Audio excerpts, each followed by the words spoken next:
that you can get our videos as soon as we post. Okay, so here we go, guys. I want to talk about bed sores today. I'm a healthcare assistant, and I really want to enlighten, to shed some light on bed sores. If you're a healthcare assistant, you know that my bed sores anowanika anditi kuvanhu vari so prolonged in bed for a long time anditka. So how do you deal with someone who has bed sores? How do you deal with bed sores? You know that bed sores, they are prone to infection as quick as that. And also, you know that bed sores, they are life threatening. If they are left like that, they can be life threatening. So you really need to be careful when you have a patient who has bed sores. Do you know what bed sores are? Bed sores are those sores or wounds that develop on pressure points. In a human body, we have pressure points that when someone is lying for a long time, there are points that accumulate pressure a lot, like the heels, like the knees, and between the knees and under the knees, on the buttocks, and on the sacrum, on the back, on the shoulders, all the points that are closer to the bones, they are prone to bed sores. So you really need to watch out if you have a patient who is prolonged in bed, who is bedridden. You need to tend them like regularly. You really need to turn them regularly on the back, on the side, back. If they can be on their tummy, if they are comfortable, you can also turn them on their tummy so that they can relieve pressure from the back. And the back is the most dangerous, and it's so easy to get bed sores, especially if you are on a bed that is not designed for someone to lie in for the whole day or 24 hours 7 days a week. So you have to be turning your patient. You have to uh, alleviate, like maybe elevate the pillows, elevate the bed, add more pillows for comfort and things like that. But how do you deal with bed sores? They are bed sores already. So how do you deal with them? Bed sores, you need to wash them. You need to wash them every day, or even twice a day. You can wash them in the morning, you can wash them in the evening, but every time that you change a nappy, if the patient is bedridden and is on nappies, and she's using or he's using diapers, you really need to wash each time. I've noticed that there are people who are lazy to wash. Fetch water, put water in a basin, you put whatever that you're going to use. If it's Dettol, if it's Revlon, anything, any disinfectant that you're using, you put it in water. And if you have saline water, you can also use that one. And you can also use a homemade saline. Just you measure like a half teaspoon of salt, mix it with a little bit of bicarbonate of soda, and then you mix with 250 or 100 mils of water, and then you clean the wound. And how do you clean the wound? You don't just rub, because you end up putting infection on the wound. So what you're going to do is, when you're cleaning the wound, you clean from inside out. You clean from inside out.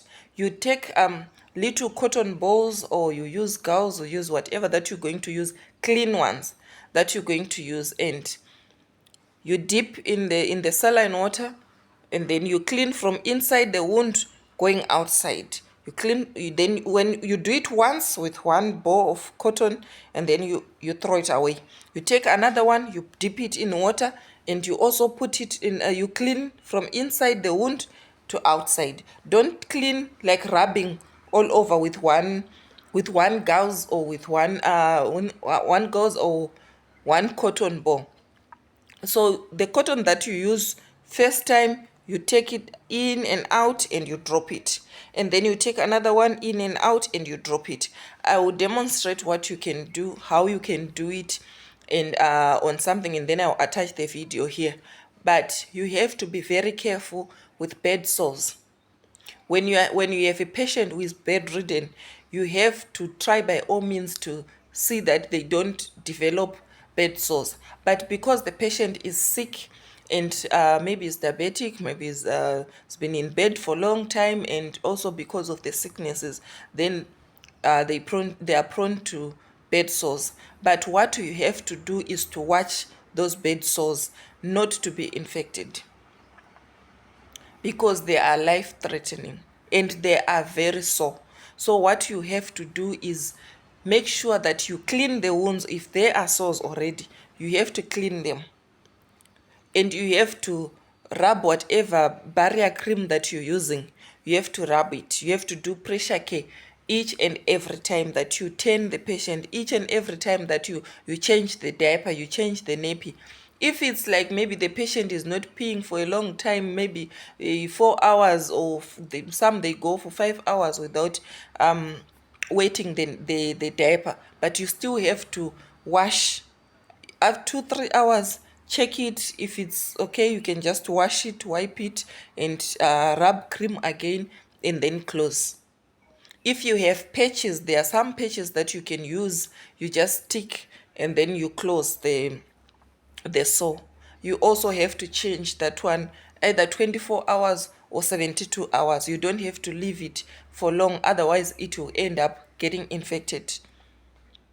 Okay, so it's not easy to treat bed sores, because it's not also easy for the patient to be lying on the side. Most patients, they are comfortable when they are lying on their back. So you also need to watch out on the positions that you're going to put your patient. Okay, so you really need to watch out the positions that you putting your patients in. So if someone is comfortable on the back, most of the times you put here like an hour on the side, and 10 here again on the other side, an hour, and then on the back for lesser time, because they have bed sores. They can also have bed sores on the hip because there is a bone there. So that's why we say you have to turn your patient regularly. You can do 2 hours turning time, 2 hours every 2 hours you turn them, or every hour. It depends with the patient. Some they have beds that have foams that you can use, that they can lie on, and they are comfortable, and they don't get bed sores on those mattresses, but they are very expensive. So most patients, they are in the comfort of their homes, and they don't afford those mattresses. So what you need to do is improvise and use whatever that we have. You can use pillows, you can use old sheets, you can use linen savers, you can use a lot of things that you can use that the patient can afford. Okay, so this is all about bed sores that I wanted to share, and I wanted also to inform others who are in the same healthcare field like me. So we really need to be watchful for bed sores on our patients, and take care of them with love. Thank you so much. See you in the next video. Bye.